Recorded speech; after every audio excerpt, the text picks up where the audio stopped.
3월 26일 주일 오전 예배를 드리겠습니다.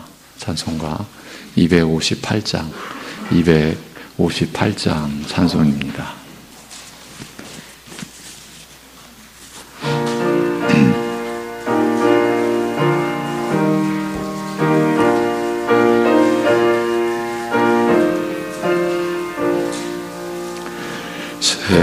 샘물과 같은 보혈은 주님의 피로다. 보혈의 죄를 씻으면 정하게 되겠네.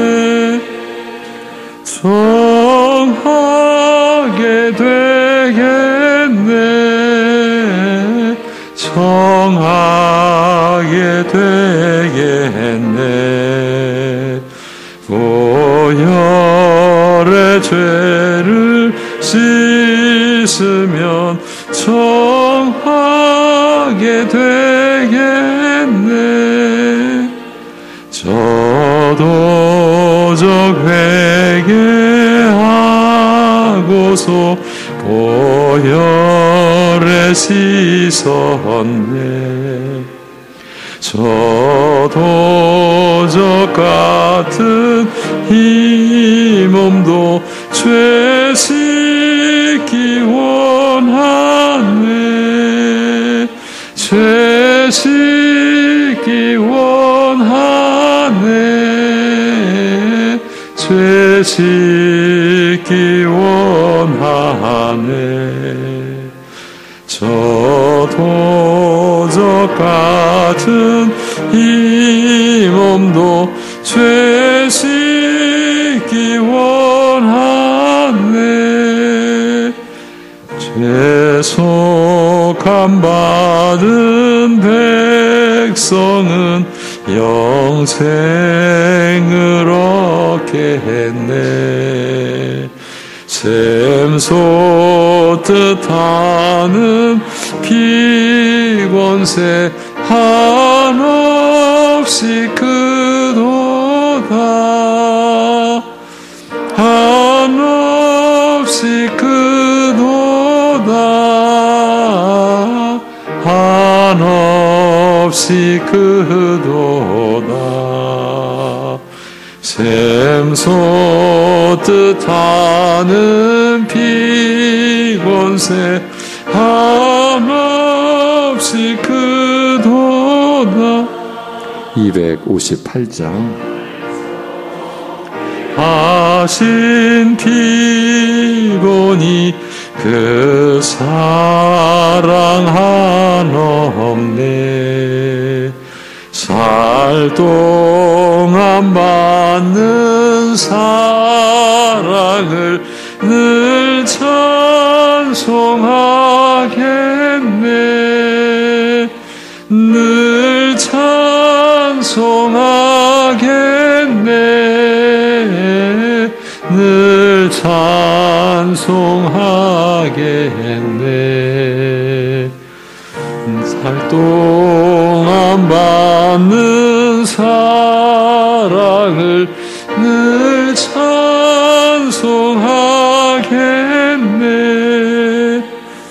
이후에 천국 올라가 더 좋은 노래로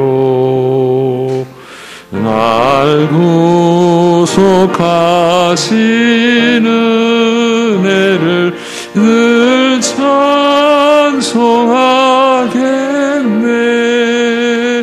늘 찬송하겠네.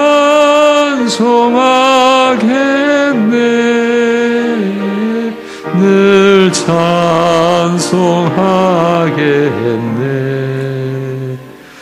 날 구속하신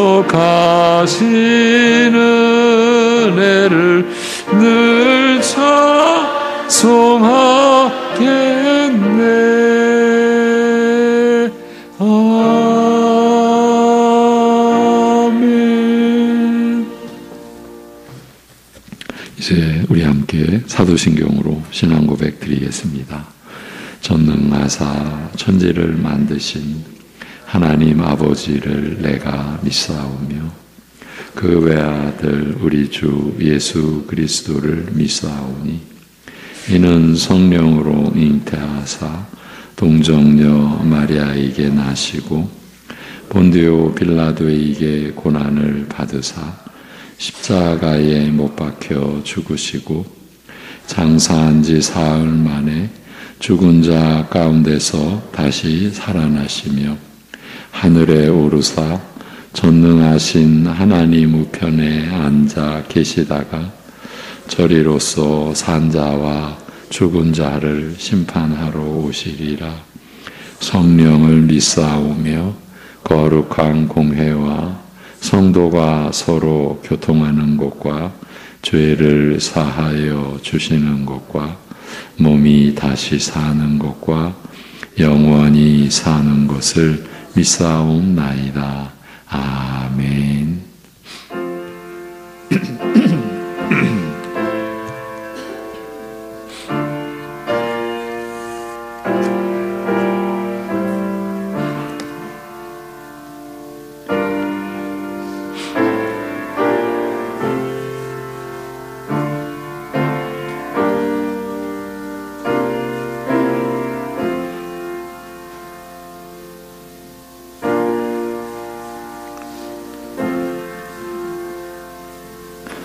너희 육신이 연약함으로 내가 사람의 예대로 말하노니 전에 너희가 너희 지체를 부정과 불법에 내주어 불법에 이른 것 같이 이제는 너희 지체를 의에게 종으로 내주어 거룩함에 이르라. 아멘.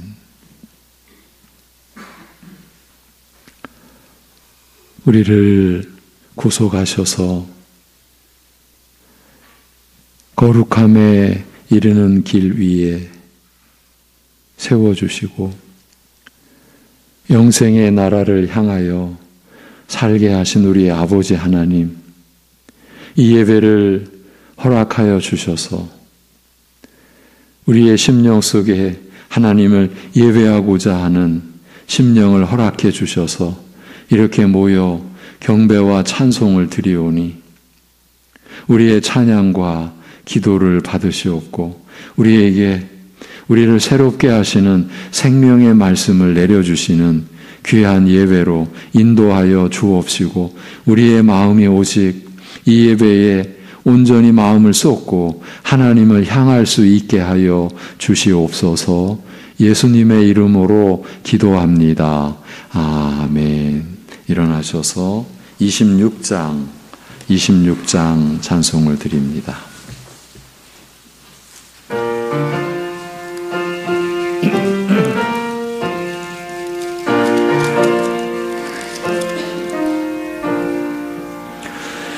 구세주를 아는 이들 찬송하고 찬송하세. 마음과 뜻과 힘 다하여 경배 드리세. 주를 알지 못한 이들 주가 친히 인도하사 그의 피로 구속하니 찬송 부르세.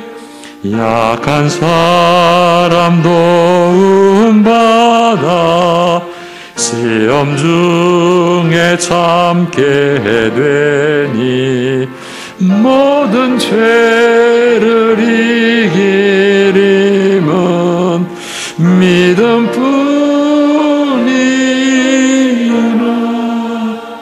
진리 되신 우리 주는 영원토록 변함없네. 성도들아 주를 믿어 길이 섬기라. 주시세. 교동문 24번 시편 46편입니다. 하나님은 우리의 피난처시요 힘이시니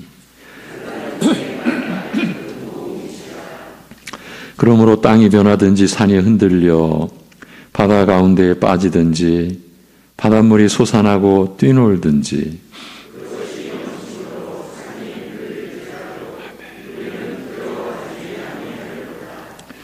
한 시내가 있어 나뉘어 흘러 하나님의 성 곧 지존하신 이의 성소를 기쁘게 하도다.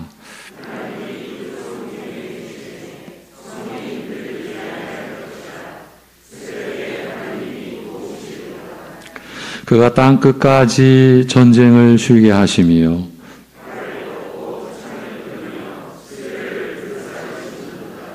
이르시기를 너희는 가만히 있어 내가 하나님 됨을 알지어다.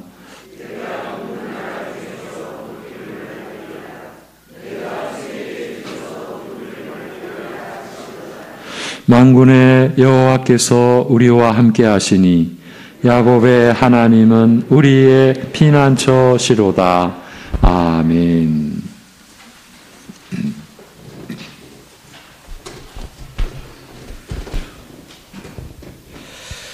크신 능력과 지혜로 온 우주와 만물을 창조하시고 또 다스리시며 또 넘치는 사랑과 은혜로 그 모든 것들을 돌보시는 하나님 아버지, 오직 하나님만이 저희의 찬양과 또 경배를 받으시기에 합당하신 분임을 알기에 저희가 이 시간도 주님의 은혜로 그것을 깨달아 알고 또 함께 모여서 주님을 예배하고자 하오니 이 예배를 통하여 주님만이 홀로 영광을 받아 주시옵소서. 이 땅에 또 저 하늘에 또 그 어디에도 하나님과 같은 분이 없으시기에 오직 하나님만을 바라보고 또 하나님을 위하여 살아가는 것이야말로 우리의 참된 인생의 의미요 우리의 참된 축복일진데 하나님 아버지 이를 기억하며 또 살아가고자 애써왔던 지난 한 주간도 또 거듭거듭 저희의 연약함만을 돌아보게 되었을 뿐이옵나이다. 정말 하나님을 온전히 바라보며 살아가는 것이 어찌 그리 힘든지요. 우리 안에 죄악됨이 끊임없이 정말 우리를 자극하며 우리로 하여금 하나님으로부터 멀어지게 하며 끊임없이 나를 내세우게 하는 그 모든 것들을 저희가 경험하며 또 지쳐 쓰러질 것 같은 심정으로 또한 이 자리에 나와왔나이다.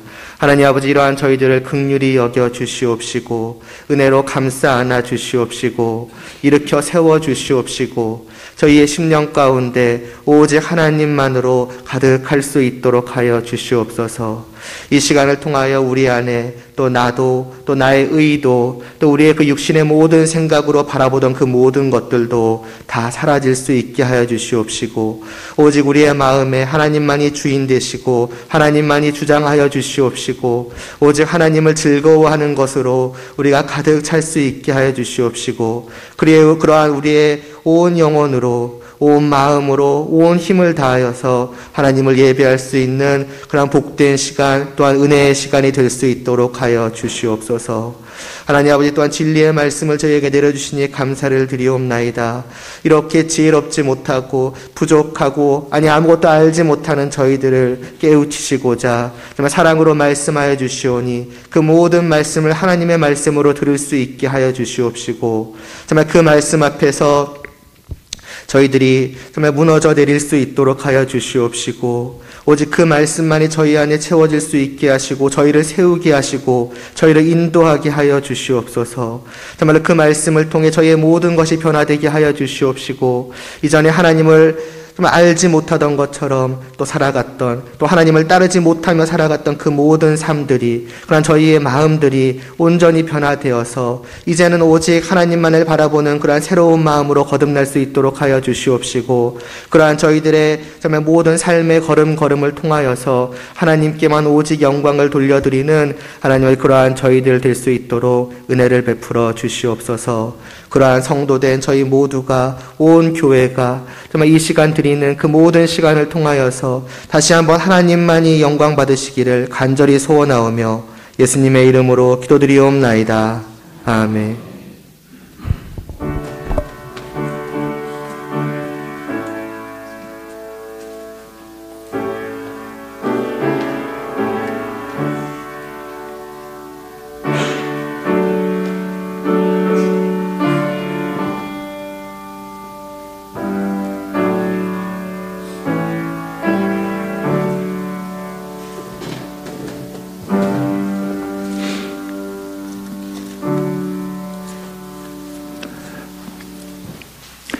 423장 찬송입니다.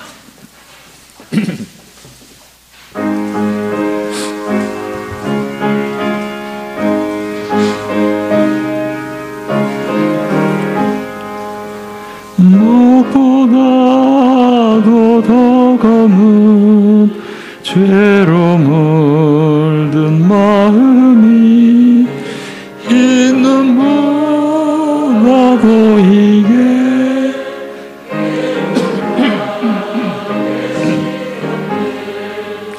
주의 보혈 흐르는데 믿고 뛰어나가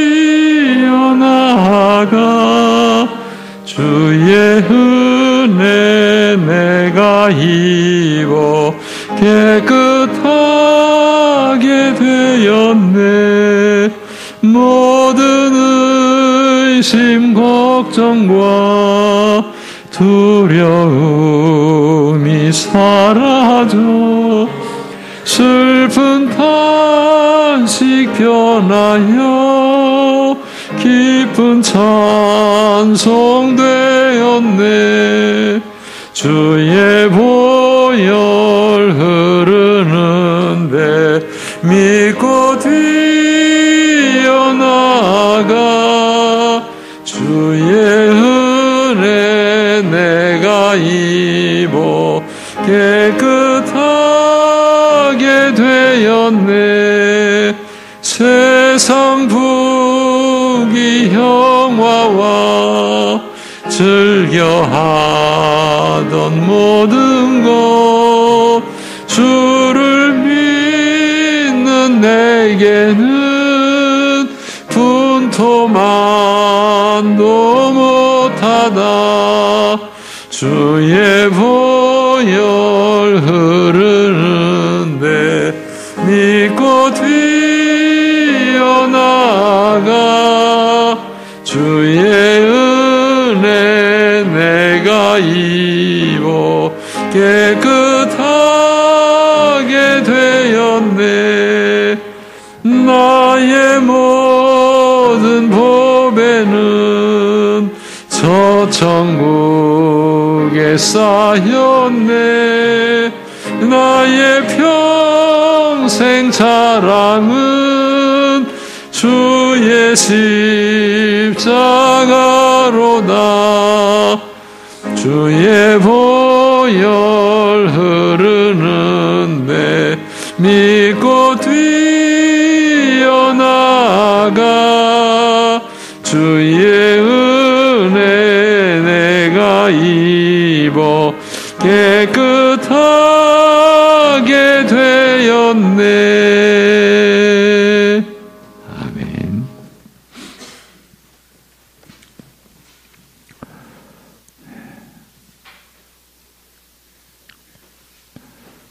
육신과 세상 것을 움켜쥔 채로 멸망의 길을 가는 줄도 몰랐던 우리들을 불쌍히 여겨주신 아버지 하나님, 아들로 인하여 구속의 은혜를 우리에게 베풀어 주시고 우리 안에 영원히 거하실 성령님을 보내주셔서 하나님의 말씀을 믿음으로 받게 하여 주시고 모든 죄악을 회개하며 하나님께 전적으로 모든 것 내어 맡기며 주님만을 의지하며 살도록 하여 주심을 감사합니다. 그 베푸신 은혜를 따라 오늘도 참으로 어렵고 힘든 중에서도 나를 지으시고 나를 구원하여 주신 하나님 아버지 앞에 이 세상에서 구할 수 없는 능력과 지혜와 사랑으로 우리를 영원히 품어주신 하나님 아버지 앞에 11조의 예물을 드릴 수 있게 하옵시고 때를 따라 도우시는 은혜를 기억하며 감사의 고백을 또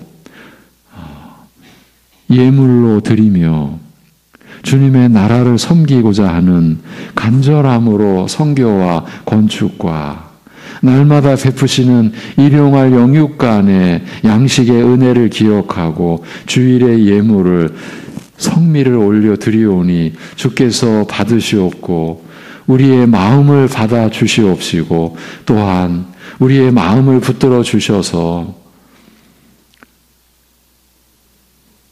말씀을 깨닫게 하시는 성령님의 충만함을 늘 입고 살아갈 수 있게 하여 주시옵소서. 우리가 그 이전 가치 있는 것으로 여겼던 것들을 이제 분토만도 못한 것으로 여기는 우리의 평생의 자랑은 주의 십자가뿐임을 고백할 수 있는 그러한 말씀이 충만하고 성령이 충만한 심령으로 하나님의 사람으로 하나님의 자녀로 세움을 입어가는 사랑하는 성도들의 생애 되도록 역사하시고 은혜를 베풀어 주시옵소서. 진리와 거짓을 분별할 줄 아는 지혜를 주옵시고 그 지혜를 회방하고 빼앗으려는 온갖 세력으로부터 우리를 지켜 주시옵시고 오직 믿음으로 주 예수 그리스도만을 향하여 그리하여 우리가 살아가는 가정과 사회의 현실이 육신과 세상을 쫓는 그러한 그곳이 아니라 그 모든 현실을 통해서 주님을 알아가고 주님을 의지하는 법을 배우고 주님만이 우리의 소망인 줄을 깨닫는 곳이 되게 하시고 하늘로부터 주님으로부터 오는 위로만이 참 안식이고 평강이 됨을 연습하고 훈련하는 곳이 우리 사랑하는 성도들이 살아가는 그 현장이 되게 하여 주시옵소서. 그리하여 육신의 열매가 아니라 하늘의 보물을 쌓는 영원한 열매를 하나님께 영광을 돌리는 열매를 맺어가는 우리 사랑하는 성도들의 삶이 되게 삶의 현장이 되게 역사하시고 붙들어 주시옵소서. 그러기에 오늘도 생명의 말씀을 받게 하여 주옵소서. 성령님 의지하고 나의 지혜가 아니라 하나님의 능력으로 우리에게 주어지는 생명의 말씀을 받을 수 있는 시간 되게 하여 주시옵소서. 우리 주 예수 그리스도의 이름으로 감사드리며 기도하옵나이다. 아멘. 베드로전서 2장 10절에서 12절이 본문입니다. 베드로전서 2장 10절에서 12절. 나그네와 행인 같은 너희를 두 번째 시간입니다. 나그네와 행인 같은 너희를이라는 제목으로 본문은 베드로전서 2장 10절에서 12절입니다. 제가 10절을 봉독하면 11, 12절은 합독하시겠습니다. 너희가 전에는 백성이 아니더니 이제는 하나님의 백성이요 전에는 긍휼을 얻지 못하였더니 이제는 긍휼을 얻은 자니라. 사랑하는 자들아 거류민과 나그네 같은 너희를 권하노니 영혼을 거슬러 싸우는 육체의 정욕을 제어하라. 너희가 이방인 중에서 행실을 선하게 가져 너희를 악행한다고 비방하는 자들로 하여금 너희 선한 일을 보고 오시는 날에 하나님께 영광을 돌리게 하려 함이라. 아멘.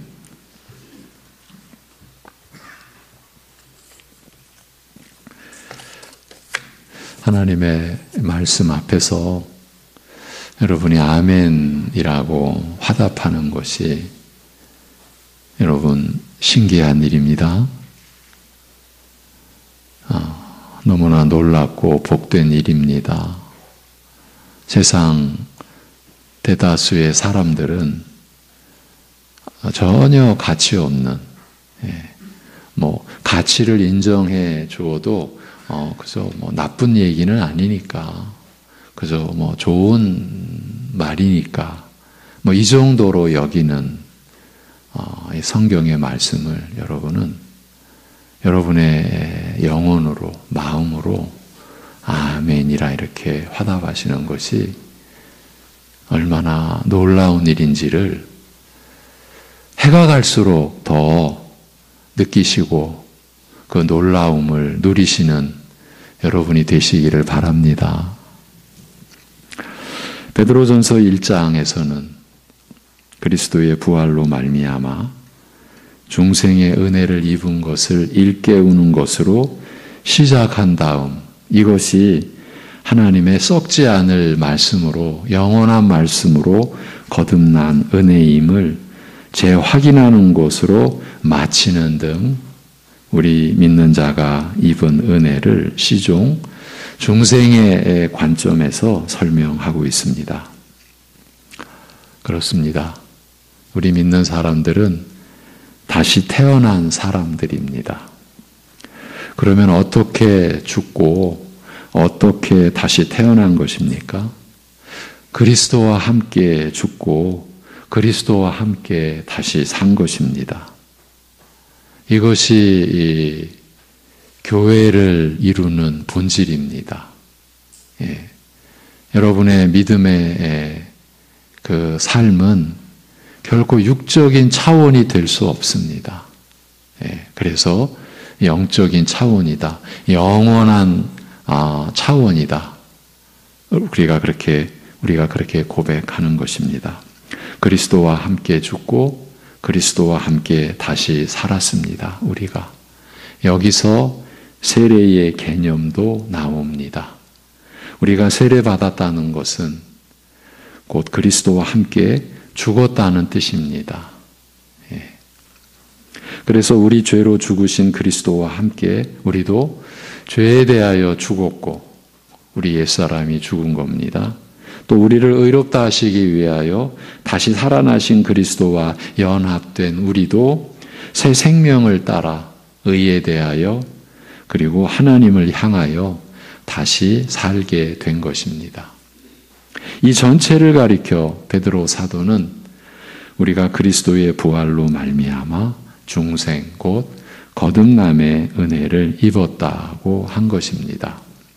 그리고 이어지는 베드로전서 2장, 우리가 지금 보고 있는 베드로전서 2장에서는 이 중생의 은혜가 새 삶의 시작과 출발인 만큼 신자는 중생과 더불어 마치 지금 막 태어난 갓난아기가 젖을 먹고 자라듯이 계속 성장하되, 지금 우리가 그러한 과정에 있죠. 계속 성장하되 그리스도 안에서 하나님께서 거하실 신령한 집으로 지어져 가면서 신령한 제사로 하나님을 섬기는 제사장으로 살아야 할 것을 가르치고 있습니다. 이제부터 우리에게 있어서 관건은 어떻게 자라가느냐 하는 것입니다. 중생한 신자로서 우리 모두 이 질문을 가슴에 새기게 되어 있습니다. 내가 어떻게 자라가고 있지? 왜 하나님의 사람 또 하나님의 자녀이시니까요. 내가 어떻게 자라가고 있지?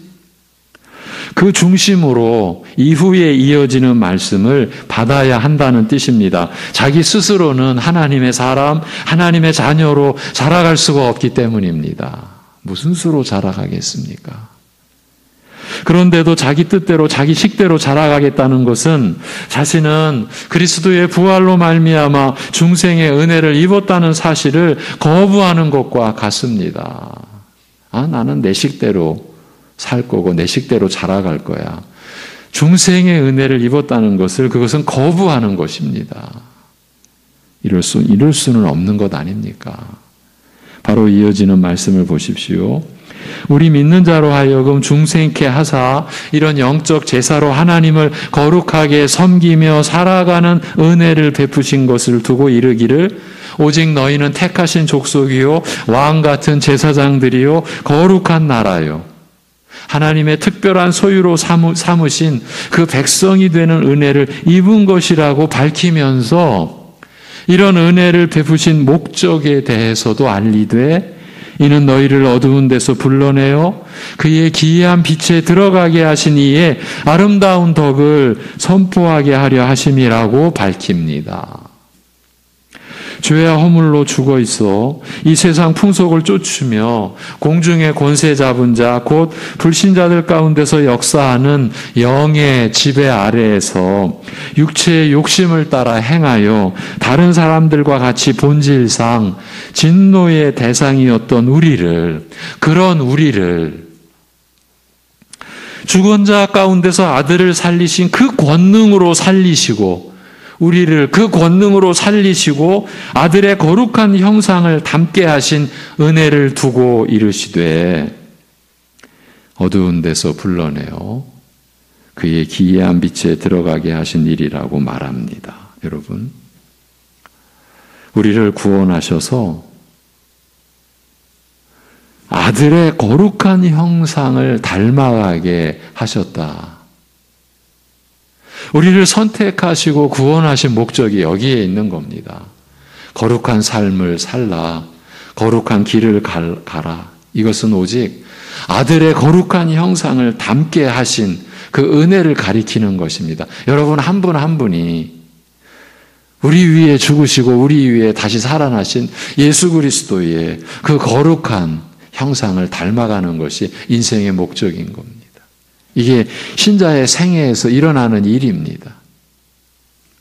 다른 것으로 내 인생을 평가하거나 열매를 살피지 마시고 내가 예수 그리스도의 거룩한 형상을 어떻게 얼마나 지금 닮아가면서 왔는지 우리 자신을 돌아보아야 하는 거죠.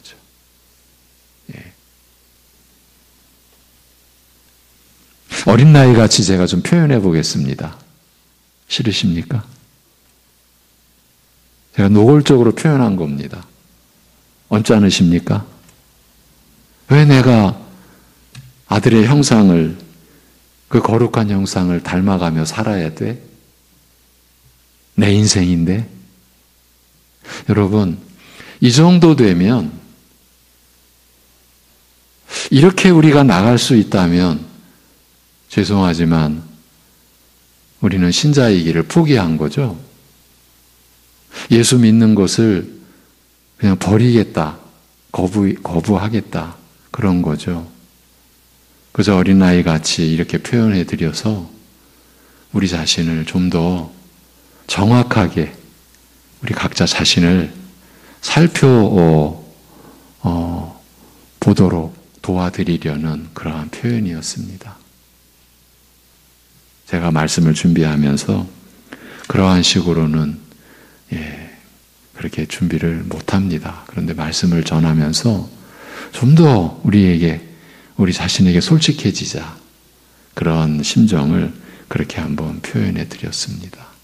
다시 우리도 본질상 진노의 대상이었을 뿐입니다. 그런 우리를 죽은 자 가운데서 아들을 살리신 그 권능으로 살리시고 아들의 거룩한 형상을 담게 하신 은혜를 두고 이르시되 어두운 데서 불러내어 그의 기이한 빛에 들어가게 하신 일이라고 말합니다. 무지와 거짓과 죽음의 어둠에서 벗어나 사람들이 떠들고 다니는 그런 거짓 진리가 아니라 하나님의 기이한 진리와 생명의 빛에 들어가게 하신 은혜라는 뜻입니다.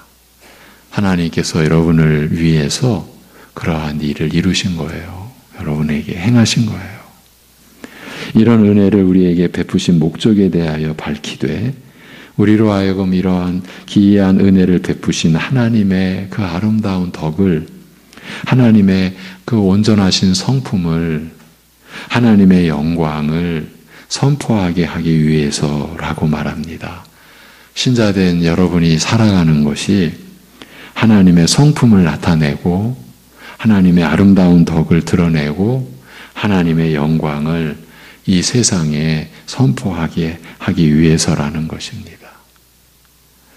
물론 입으로 말로 하나님의 기이한 은혜를 증거하는 것을 포함하겠으나 무엇보다 이런 은혜를 받은, 이런 은혜를 입은 우리 자신이 신뢰, 신뢰, 구체적인 그 예로서 가장 확실하고 강력한 증거요, 산 증인이 된다. 지금 이런 말씀인 거예요. 여러분 한 분 한 분이 여러분이 이 땅에서 살아있는 그 자체가 가장 강력한 증거라는 거죠. 산 증인이 된다고 할 수 있는 겁니다. 사람들이 비참한 죄인으로서, 우리가 원래 비참한 죄인 아니었습니까? 비참한 죄인으로서 이런 은혜를 입은 우리를 바라보면서 이런 은혜를 베푸신 하나님께서 어떤 분이신지 알게 되는 것입니다. 여러분, 이러한 내용입니다. 이 말씀 앞에서 우리 자신을 어떻게 해야 되겠습니까? 지난 시간 제가 정반대의 사례를 말씀드렸습니다. 1분지 2분지 잘 기억은 안 나는데 제가 분명히 한번 정반대의 그 사례를 말씀드렸습니다. 어느 분이 제 앞에서, 목회자인 제 앞에서 직접 누구 때문에 예수 안 믿겠다, 그 사람이 가는 천국이라면 나는 천국 안 가겠다 하는 말을 직접 들었다고 했습니다. 제가 목회자로서 33년을 살아오면서 2번 겪은 일입니다. 직접 들은 것은 2번입니다. 제 앞에서, 직접. 한 번은 교인 아닌 분에게서, 교인 아닌 분이 저에게 와서 그 사람이 가는 천국이라면 나는 안 가겠다. 한 번은 교인에게서 들었습니다. 교인에게서.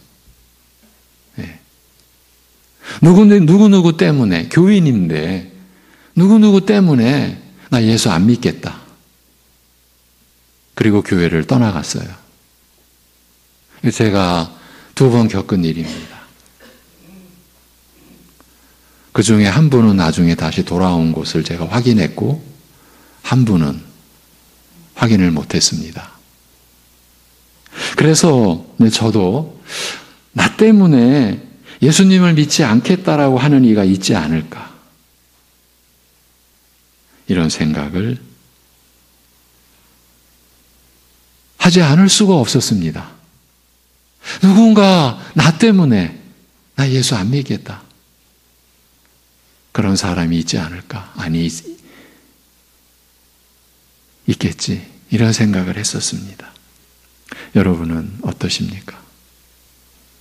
그렇다고 해서 나는 안 되겠구나 하는 생각으로 교회를 벗어나시는 일은 있어서는 안 됩니다. 오히려 그렇기 때문에 더욱더 주 예수 그리스도께로 나아가야 하는 것 아니겠습니까? 그리고 이어지는 10절에서, 오늘 본문이죠. 너희가 전에는 백성이 아니더니 이제는 하나님의 백성이요, 전에는 긍휼을 얻지 못하였더니 이제는 긍휼을 얻은 자니라고 합니다. 우리 믿는 자가 입은 은혜를 가리켜 오직 너희는 택하신 족속이요 왕같은 제사장들이요 거룩한 나라요 그의 특별한 소유로 삼으신 백성이 되는 은혜를 입은 것이라고 하였습니다만, 베드로 사도가 언급한 이 은혜는 본래 하나님의 택한 백성 이스라엘에게 약속되었던 은혜였습니다. 그 약속은 출애굽기 19장 5, 6절에 기록되어 있습니다. 세계가 다 내게 속하였나니 너희가 내 언약을 지키면 너희는 모든 민족 중에서 내 소유가 되겠고, 너희가 내게 대하여 제사장 나라가 되며 거룩한 백성이 되리라. 너는 이 말을 이스라엘 자손에게 전할지니라. 이 말씀을 하시고 출애굽을 시키신 것이 아니라 출애굽 시키시고 이 말씀을 하셨다는 것을 전전 시간에 말씀을 드렸었죠. 이랬었습니다. 이스라엘에게 약속되었던 은혜였습니다. 그러나 그리스도께서 오셔서 유대인과 이방인의 차이를 폐하시고 누구든지 믿음으로 이 약속에 참여할 수 있게 하셨습니다. 이 사실을 바울 사도가 기록해 놓은 에베소서 2장의 긴 구절을 전주일 이 시간에 함께 우리가 보았습니다. 그 중에 몇 구절의 말씀만 다시 들려드립니다. 12절에서 14절. 그때에 너희는 그리스도 밖에 있었고, 우리 얘기입니다. 이스라엘 나라 밖의 사람이라 약속의 언약들에 대하여는 외인이요 세상에서 소망이 없고 하나님도 없는 자이더니. 여러분, 이제 우리가 하나님이 없다라는 사실을 생각조차 지금 할 수가 없는 거죠. 하나님 없이는 우리도 없는 거니까요. 그런데 그때는 하나님도 없는 자이더니 이제는 전에 멀리 있던 너희가 그리스도 예수 안에서 그리스도의 피로 가까워졌느니라. 그런 우리의 화평이신지라.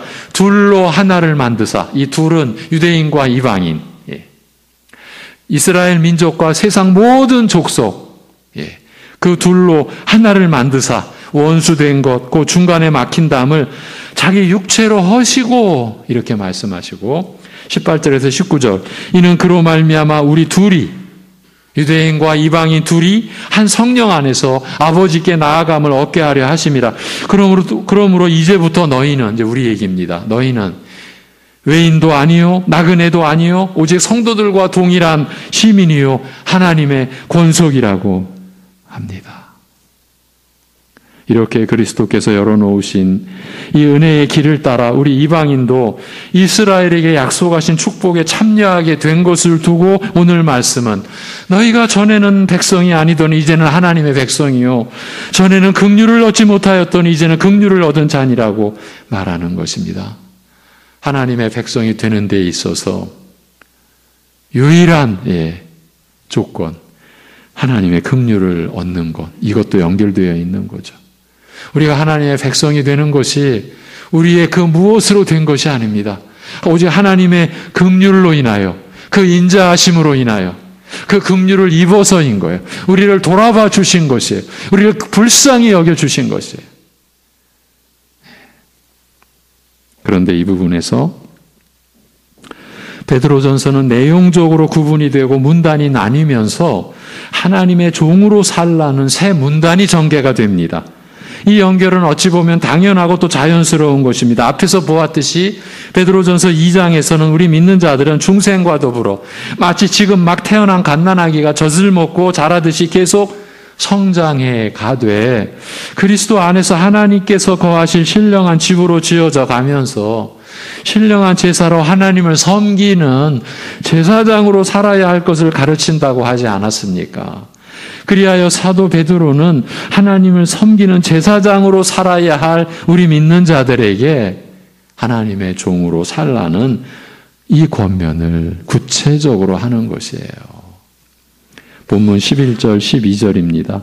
사랑하는 자들아 거류민과 나그네, 간단하게 나그네와 하인 같은 너희를 권하노니 영혼을 거슬러 싸우는 육체의 정욕을 제어하라. 이 제어하라는 말은 멀리하라는 뜻입니다.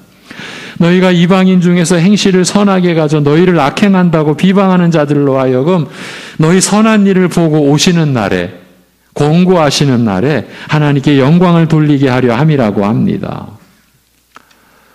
사랑하는 자들아 나그네와 행인 같은 너희를 권하노니, 지금 하나님의 권속된 여러분에게 이 땅에서는, 이 세상에서는 나그네다, 그저 길 가는 행인이다, 그런 뜻으로 말하는 거죠. 나그네와 행인 같은 너희를 권하노니, 이스라엘을 제사장 왕국과 거룩한 백성으로 세우신 것이 이스라엘을 땅의 모든 나라와 백성들로부터 거룩하게 구별하신 은혜였듯이 이제 이스라엘에게 약속된 이 은혜에 그리스도로 말미암아 함께 참여하게 된 우리 신자 역시 세상으로부터, 세상의 모든 부류로부터, 다른 부류로부터 구별되었음을 일깨우는 말씀입니다. 나그네와 행인 같다는 이 간단하게 들리는 말씀이 신자의 거룩한 본성과 그로 인한 거룩한 삶의 토대요, 기초가 되는 것입니다. 이 얼마나 놀라운 사실입니까?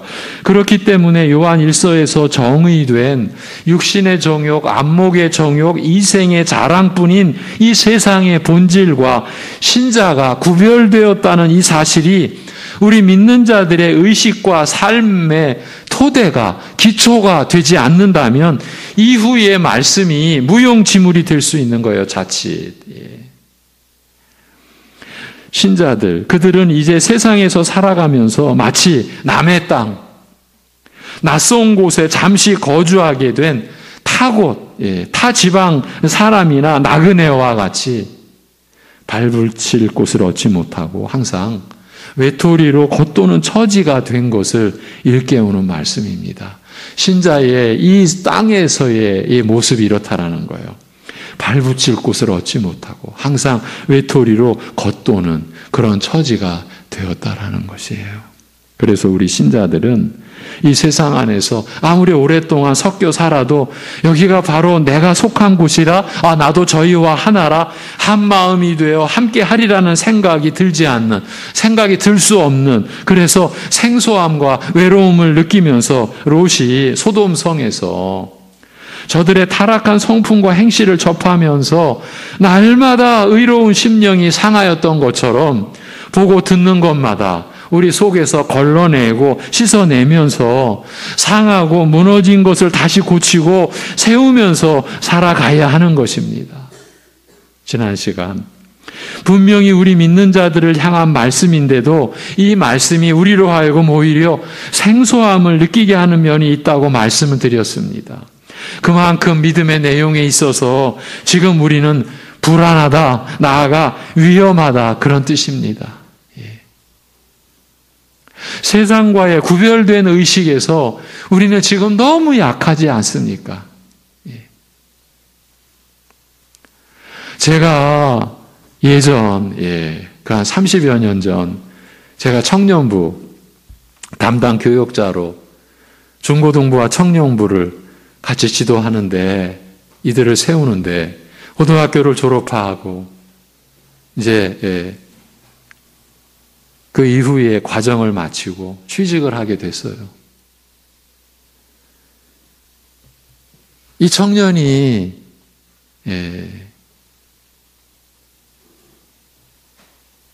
그 회사, 그 3M이라고 하는 회사로 기억이 되는데, 회사에 이제 취직을 해서 오리엔테이션을 받고 왔어요. 이제 회사에 대한 안내를 하고 어떻게 무슨 일을 해야 될지 그 훈련을 받는 기간이 있지 않습니까? 그 기간을 받고 돌아와서 한 말이 저를 충격에 빠지게 했고 고통에 잠기게 한 거예요. 이 청년이 와서 한마디가, 세상이나 교회나 똑같던데요? 내가 뭘 가르쳤지?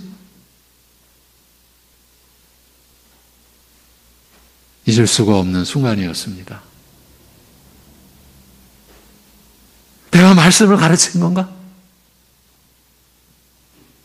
그리스도의 복음을 내가 전한 건가?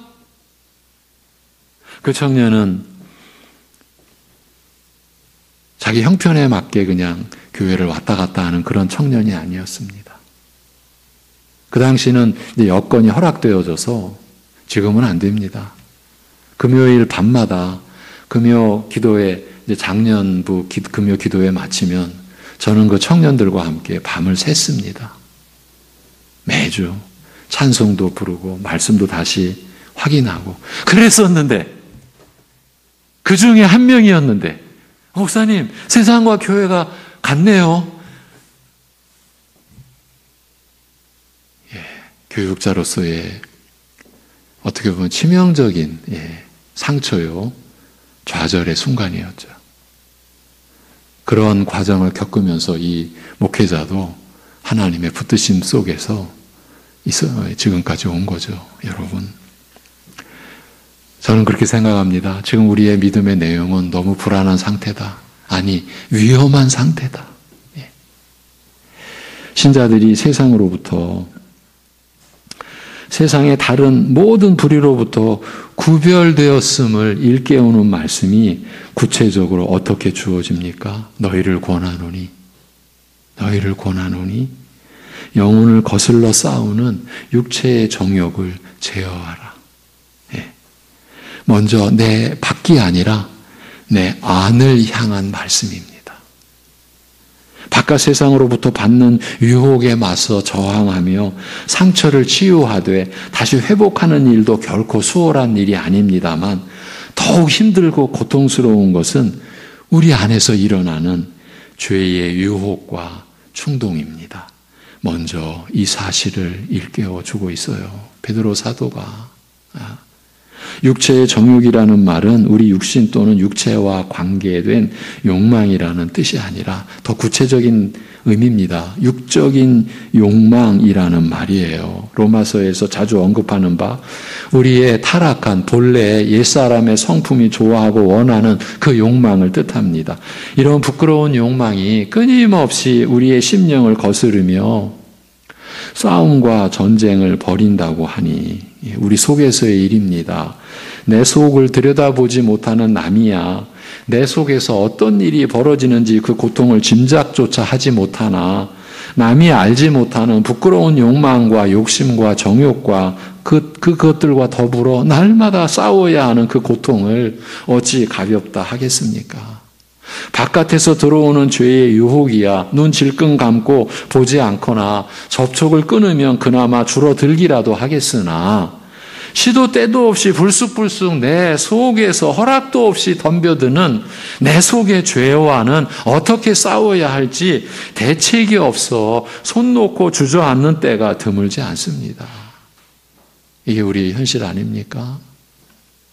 끊임없이 내 심령과 싸워 무너뜨리고자 하는 이런 육적 정욕을 우리 부패한 성품에서 솟아나는 이 부끄러운 욕망을 오늘 말씀은 멀리하라고 명합니다. 제어하라는 말이 기본 뜻은 멀리하라라는 겁니다. 믿는 사람 중에 자기가 좋아서 이런 생각과 마음을 품는 사람이 어디 있겠습니까? 시도 때도 없이 말없이 제멋대로 들이닥치는 이 부끄러운 생각과 마음을 어찌 멀리하라 하시는지. 여러분, 율법의 계명이 사실은요 외적인 것이 본질이 아니라 이 내적인 것이 본질로 갖고 있는 율법의 계명인 거예요. 그러니 누가 이것을 지키는 것에 있어서 완수할 수 있겠습니까? 그래서 우리 믿음의 조상들은 웨스트민스터 신앙 고백서와 소요리 문답, 대요리, 소요리 문답에서 죄를 어떻게 하나님 말씀 안에서 죄를 정의했냐면 하나님의 법을 순종함에 있어서 어기는 것이다. 그렇게 그 정도로 끝내지 않았습니다. 하나님의 법을 순종함에 있어서 부족한 것이나 어기는 것을 죄라고 했습니다. 그러니 우리가 부족하지 않을 때가 어디 있습니까? 그래서 한번 제가 말씀드렸죠.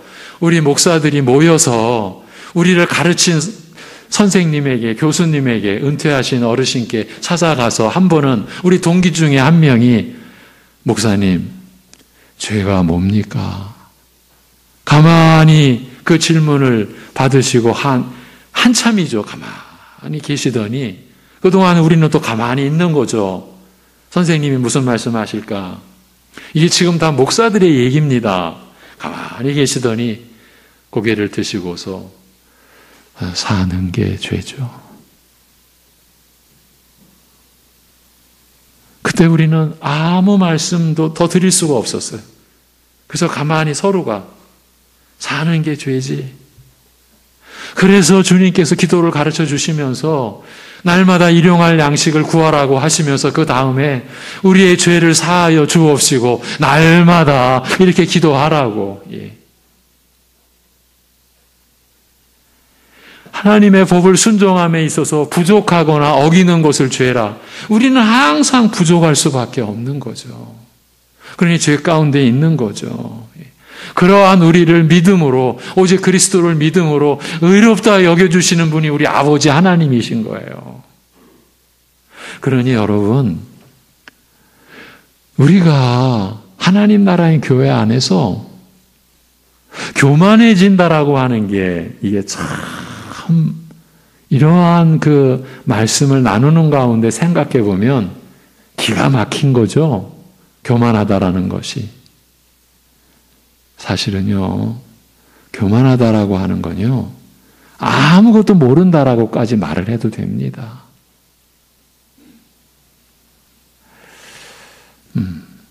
다시 이제 돌아와서 그렇게 시도 때도 없이 말 없이 제멋대로 들이닥치는 우리 안에서 들이닥치는 그 부끄러운 생각과 마음을 어찌 멀리하라 하시는지 사정을 몰라도 너무 모르는 것 같다는 생각이 들기도 합니다.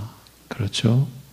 그러나 한편으로는 이런 말씀을 통하여 이 땅에서 살아가는 신자의 삶이 얼마나 험악한지, 세상 속에서 살아가는 일이 얼마나 위험하고 힘겨운 일인지 어렴풋하게나마 짐작하게 됩니다. 사실이 그렇죠? 여러분이 지금까지 매일 경험해온 바 그대로입니다. 신자로서 이 땅에서 살아가는 일이 얼마나 힘겨운 일입니까? 또 때로는 얼마나 위험하게 느껴집니까? 어떤 경우에는 다 잃을 것 같고 모든 것을 빼앗길 것 같고 그래서 나는 아무것도 아닌 존재가 될 것 같은 두려움도 여러분에게 수시로 왔었던 그런 일도 다 겪으셨죠? 왜 신자로서 나 이렇게 억울한 일만 당해야 돼? 왜 나는 선하게 살려고 하는데 돌아오는 거는 왜 나는 바보같이 여겨지고 왜 나는 다 아무것도 못하는 것처럼 그런 자로 취급되어지고 왜 내가 그런 취급을 받아야 돼?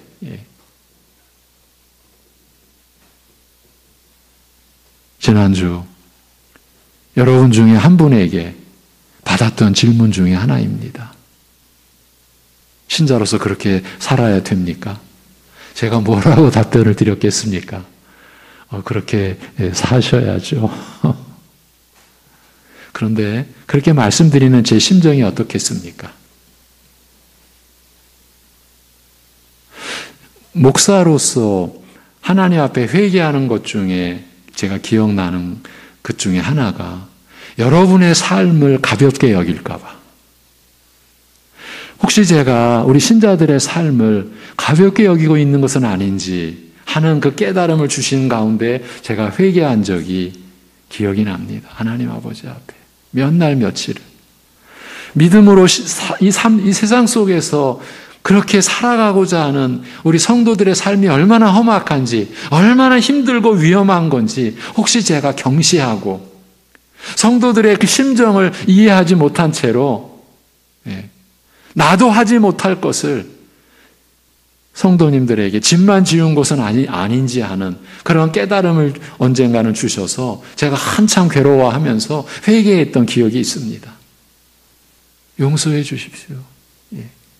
신자들의 삶이 얼마나 힘든데 지금 그 얘기를 하고 있는 겁니다. 그리고 이처럼 끊임없이 우리 안팎에서 들이닥치는 죄의 유혹과 충동에 맞서 싸우고자 이제 끊임없이 우리 안팎에서 들이닥치는 이 죄의 유혹과 충동에 맞서 싸우고자 성령의 도우심을 구하는 우리의 기도가 어떠해야 하는지 깨닫게 되기도 하는 거죠. 이러한 말씀을 통해서. 왜 쉬지 말고 기도하라 하시는지, 왜 무시로, 시간과 상관없이요, 무시로, 또 항상 매 순간 성령 안에서 기도하라 하시는지 그 이유를 납득하게 되는 거죠. 죄의 유혹과 시험과 공격이 시와 때를 가리지 않고 아무 때나 끊임없이 들이닥침으로 한순간도 기도를 쉴 수가 없는 거예요. 사실 그런 거예요. 그래서 쉬지 말고 기도하라고. 또 하나님의 말씀은 너무 오묘해요. 쉬지 말고 기도하라고 하는 그 앞에는 항상 기뻐하라고. 지금 이러한 상황 속에 우리가 있는데 항상 기뻐하라고. 그리고 쉬지 말고 기도하라고 하놓고선 또 그 다음에 범사에 감사하라. 이것이 그리스도 안에서 너희를 향하신 하나님의 뜻이니라. 이렇게 말씀하시고 있는 거예요. 그 얘기는 뭡니까? 사실은요, 항상 기뻐하라라는 그 말씀은 내가 항상 기뻐할 수 있게 너희와 함께 하겠다. 이 말씀 아닙니까? 모든 일에서 감사하라. 내가 너희들의 모든 일에서 너희가 나에게 감사할 수 있도록 그렇게 내가 너희로 하여금 살도록 하겠다. 이 약속의 말씀이 먼저 전제가 된 말씀 아니겠습니까? 그렇습니다. 세상에서 나그네로 외롭게 사는 처지도 참으로 견디기 어려우나 안팎에서 끊임없이 닥치는 죄의 유혹과 싸우고자 쉬지 않고 매 순간 하나님께 부르짖어 은혜를 구하는 일도 편한 마음으로 가볍게 감당할 수 있는 일은 아닙니다. 이제 그런 면에서 제가 말씀의 기회가 주어질 때마다 성도 여러분, 교우 여러분, 서로 간에 위로가 되는 그런 입장에 서십시오. 서로 간에 격려하는 그러한 입장에 서십시오. 왜? 신자로 우리가 이렇게 살아가니까 끊임없이 안팎에 죄의 유혹과 충동과 싸우면서 매 순간 성령님의 그 인도하심과 우리를 붙들어 주시는 은혜를 우리가 구하며 살아야 하니까 이게 신자의 현실이니까. 그런데 이런 가운데서도 신자된 우리가 지닌 목표와 목적이 무엇인지를 일깨웁니다. 본문 12절 너희가 이방인 중에서 행실을 선하게 가져 너희를 악행한다고 비방하는 자들로 하여금 너희 선한 일을 보고 오시는 날에 권고하시는 날에 하나님께 영광을 돌리게 하려 함이라고 합니다.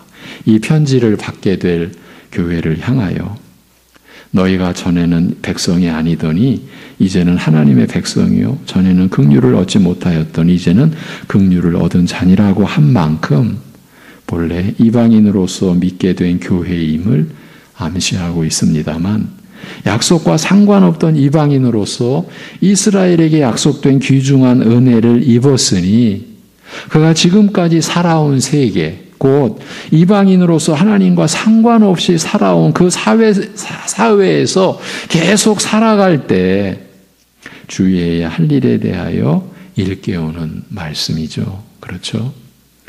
먼저 너희가 이방인 중에서 행실을 선하게 가지라고 권합니다. 이제는 너희가 복음을 받아들임으로써 예수 그리스도를 받아들임으로써 저희와 구별되어 이스라엘과 함께 약속을 상속받은 영원한 하나님 나라의 기업을 상속받기로 약속된 거룩한 백성이 되었으니 더욱 조심하여 너희 살아가는 모습이 선하고 아름다운 것이 되게 하라라는 말씀입니다. 너희가 이전과 달라진 것이 어떤 것인지 살아가는 모습을 통하여 보이라는 그 뜻입니다. 너희가 무엇이 달라졌는지, 너희가 이전과 달라진 것이 어떤 것인지 그걸 보이라. 그것이 너희가 이제 살아가는 이유요, 의미다. 그 뜻이라고도 할 수가 있습니다. 너희를 악행한다고 비방하는 자들로 하여금 너희 선한 일을 보고 오시는 날에 예전 개혁판에는 권고하시는 날에 하나님께 영광을 돌리게 하려 함이라. 내가 이전과 달라져 저희와 구별된 것이 어떤 것인지 보여야 할 이유는 내가 입은 은혜가 이와 같이 아름다운 것임을 보여주어 저희도 동일한 은혜를 입게 하려는 뜻도 없지 않으나 이 외에 다른 이유도 없지 않습니다. 다른 이유가 있다라는 뜻입니다.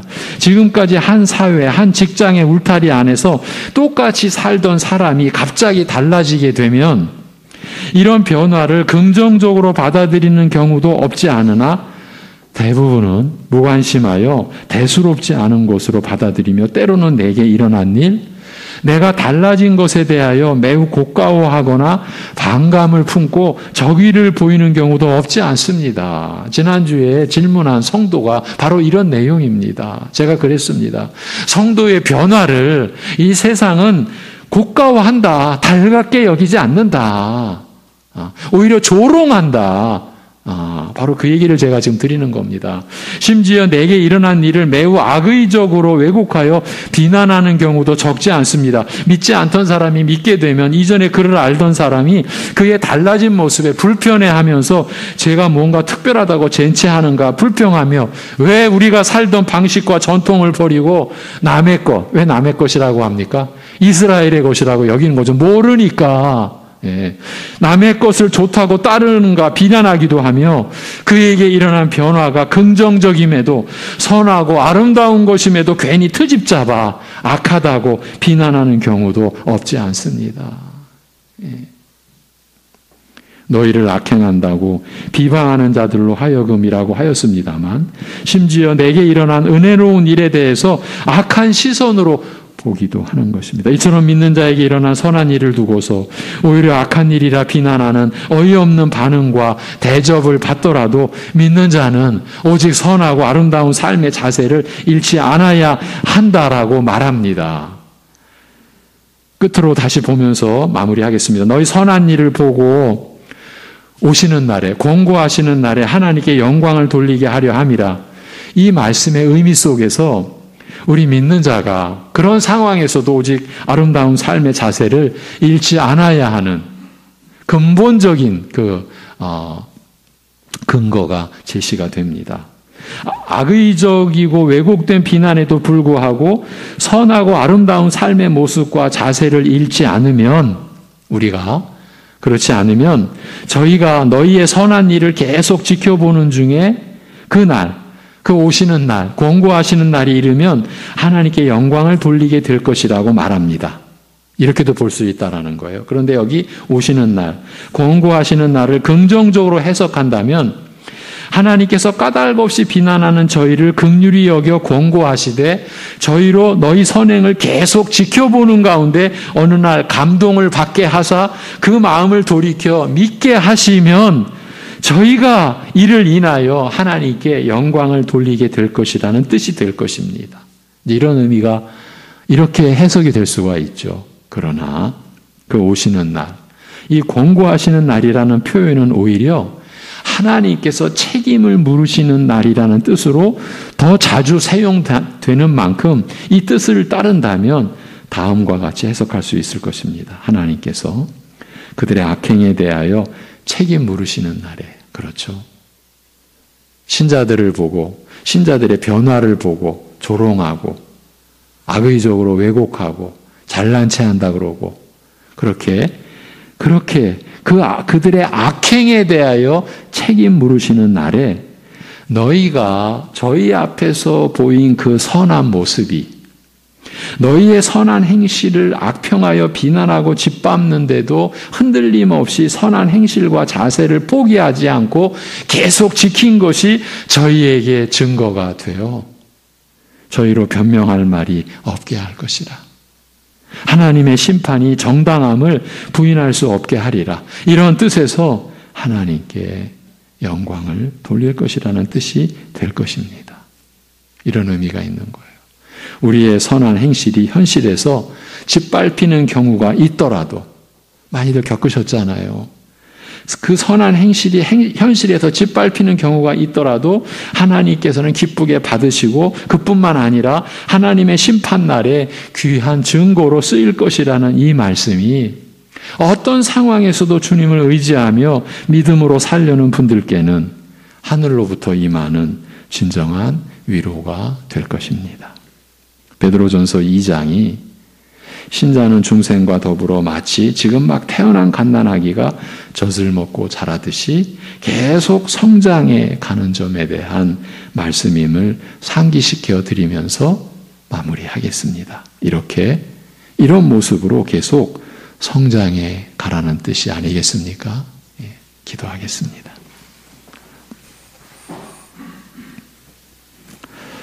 하나님 아버지, 이 세상 그 무엇에 의해서가 아니라 이와 같은 말씀에 의하여 자극을 받고 도전을 받고 각성하는 우리들 되게 하여 주시옵소서.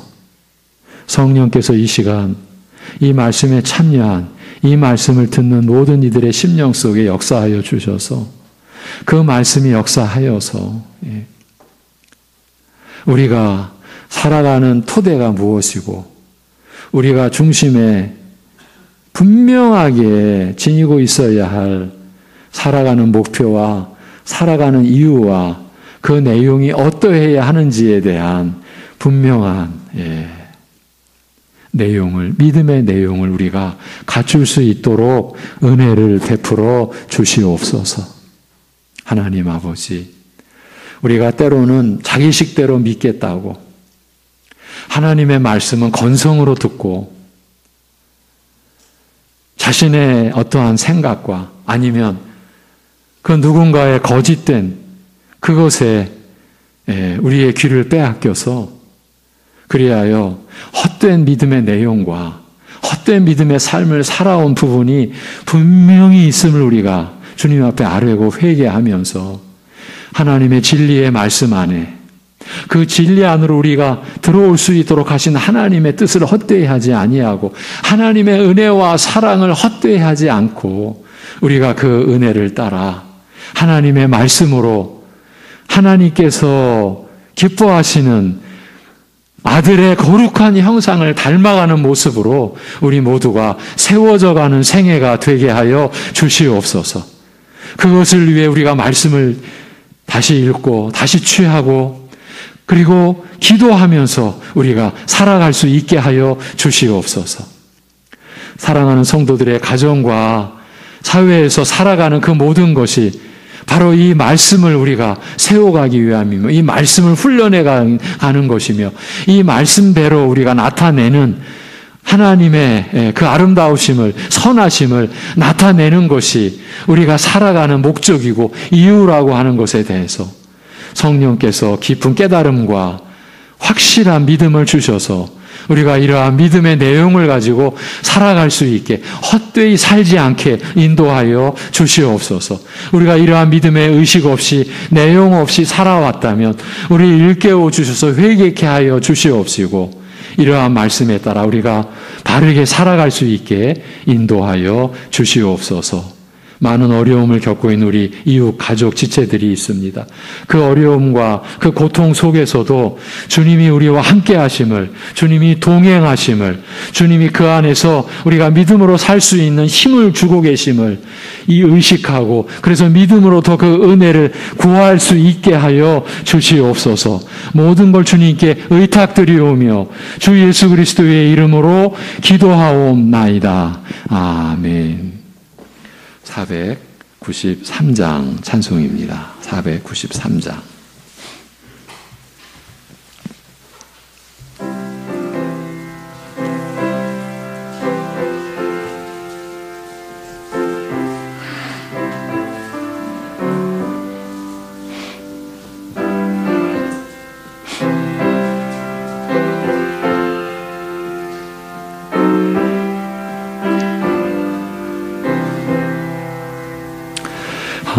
하늘강 밝은 길이 내 앞에 있으니 슬프니 많이 보고 늘 고생하여도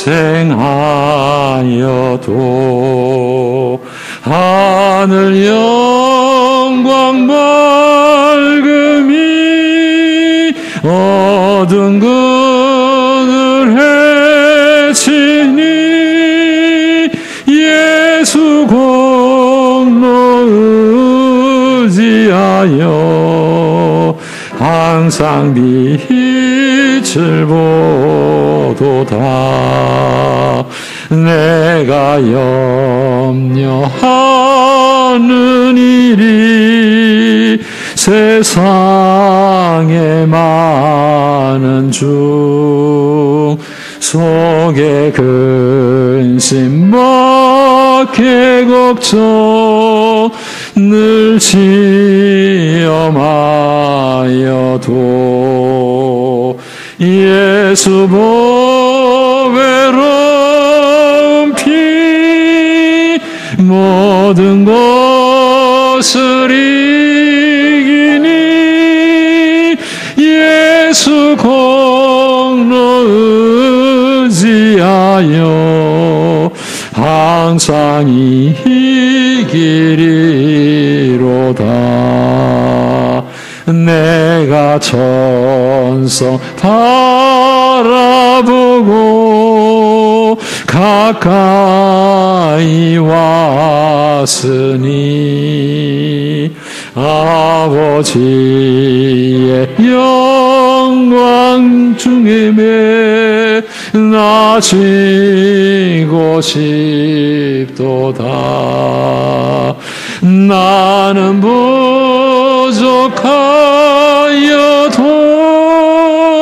영접하실 터이니 영광 나라 계신 임금 우리 구주 예수라. 아멘. 교회 소식입니다. 예, 다음 주는 이제 고난주간이 시작되는 주일입니다. 그래서 본문을 요한복음 19장 28절에서 30절 다 이루었다. 여기 보면 두 마디가 나옵니다. 예수님의 십자가상에서 내가 목마르다 다 이루었다. 이 제목의 말씀을 나누겠습니다. 교회 소식 2부 예배 후에 당회가 열리기로 했는데 부득이 다음 주로 연기가 됩니다. 우리 곽동영 문임숙 장로님 권사님 코로나로 인해서 이번 주 출석을 못 하시는데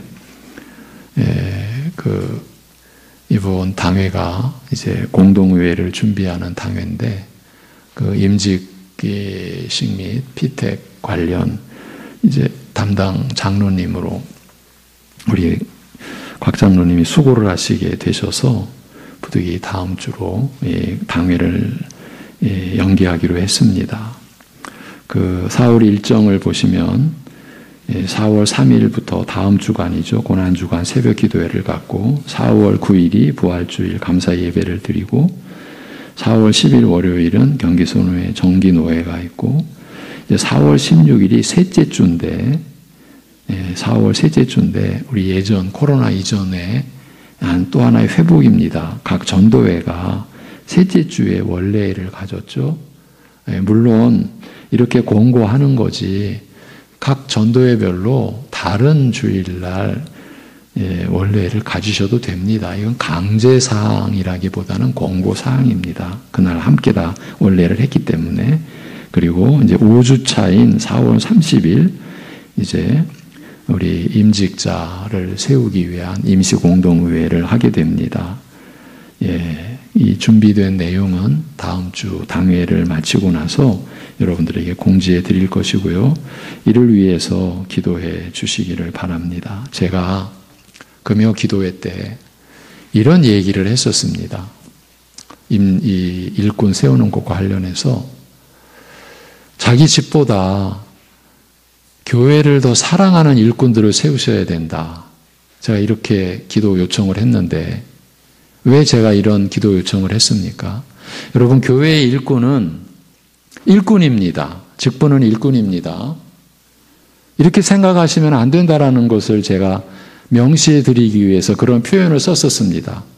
교회의 직분을 갖는 것이 가문의 영광이다라고 생각하시면은 그 교회는 불행해진 거고, 불행한 교회인 거고, 그렇게 여기는 분들이 불행한 사람들인 겁니다. 일꾼입니다.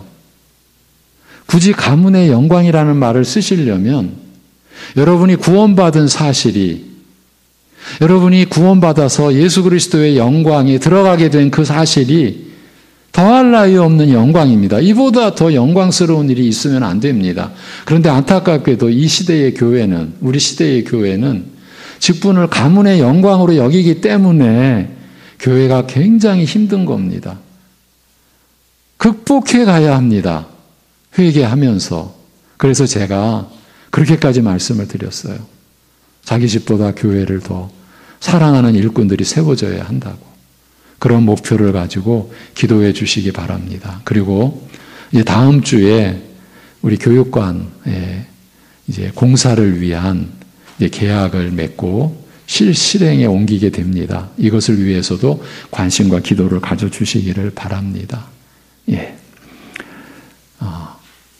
알림 게시판에 1층, 2층 옥상의 평면도가 이제 거의 구체화된 평면도가 게시되어 있으니까 여러분의 의견이 있으면 우리 장로님들께 또 교육자실에 말씀해 주시면 감사하겠습니다. 한 장을 넘기셔서 서용복 목사님이 섬기는 주사랑교회 개척교회입니다. 위에서 기도해 주시고요. 우리 교회와 가정, 우리 민족과 나라를 위해 영육간의 연약한 교우들을 위해 늘 기도해 주시기 바랍니다. 위로해 주십시오. 우리 안창현 성도님, 박숙자 집사님의 부군이신 안창현 성도님이 지난 3월 18일 소천하셨습니다. 위로해 주시기를 바랍니다. 또 한정옥 집사님 무릎 연골 수술을 받으시고 바른성묘 정형외과에 입원 중이십니다. 이번 주 묵상구절 잠언 29장 24절 같이 읽고 제가 축도함으로 일부 예배를 마치도록 하겠습니다. 잠언 29장 24절 시작. 도둑과 짝하는 자는 자기의 영혼을 미워하는 자라. 그는 저주를 들어도 진술하지 아니하느니라. 아멘. 축도하겠습니다. 우리 주 예수 그리스도의 은혜와 우리 아버지 하나님의 사랑하심과 성령님의 교통하심이 중생의 은혜를 입고 그리스도 안에서 계속 자라게 하시는 그 은혜를 구하며 그래서 자라가는 모습으로 하나님께 기쁨과 영광을 돌리기를 소원하고 그러한 중심으로 살아가는 모든 이들과 바로 그러한 믿음을 갖기를 간절히 원하는 심령들, 그들 안에 영원토록 함께 하시기를 주님의 이름으로 축원하옵나이다. 아멘.